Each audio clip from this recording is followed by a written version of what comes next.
مساء الفل.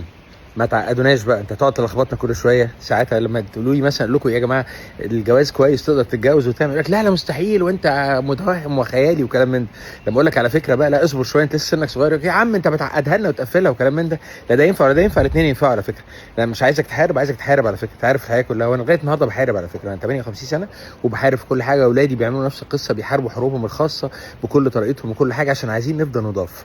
الجواز صعب، صعب، بس ايه اللي ربنا بيسهل كل حاجه ازاي؟ ان احنا نيتنا كويسه. اول حاجه النيه، اول حاجه مبدئيا كده.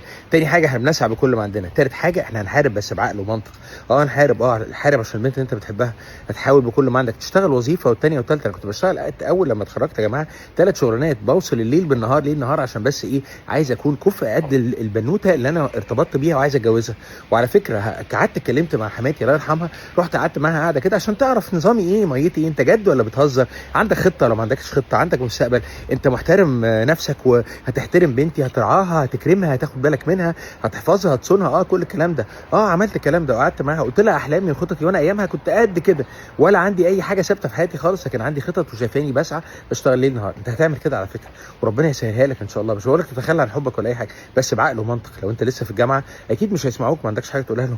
لو انت ما عندكش وظيفه خالص ولا بتدور على وظيفه بشكل كويس، تقول لهم انا هعمل فكره اختراع مش عارف ايه، ولا اعمل ابلكيشن مش عارف ايه، ولا حد هياخدك جد خالص. عايزين منك استقرار وثبات، وتبقى عارف ربنا، وتبقى كمان متاكد البنت دي كمان عارفه ربنا، انتوا الاثنين ماشيين في سكه كويسه.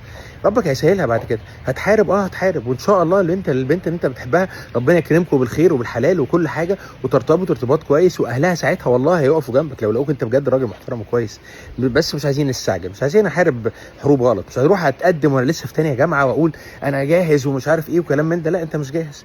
لما تبقى جاهز ان شاء الله تبقى مستقر نفسيا، ومش هقول لك ماديا، ماديا هيجي بعد كده، بس نفسيا ومعنويا ودينيا وكل حاجه، وعايز كمان نص دينا بجد هتعملها ان شاء الله. ما تستعجلوش، لكن في نفس الوقت حارب. حارب يا ابني، مش عايز اقول لك غير كده. واحنا لغايه دلوقتي بنحارب عشان عايزين نفضل دايما بناكل لقمه بكرامتنا، ومن غير اي اهانه ومن غير اي غلط، ونبقى دايما عندنا النزاهه والمصداقيه واحترام النفس ومراعاه ربنا وكل حاجه. ربنا يكرمكم جميعا ان شاء الله، ونكمل في الكفاح والسعي على طول. يوم حلو ان شاء الله. خدوا بالكم من نفسكم، ما تكلموش اي حد غريب كالعاده.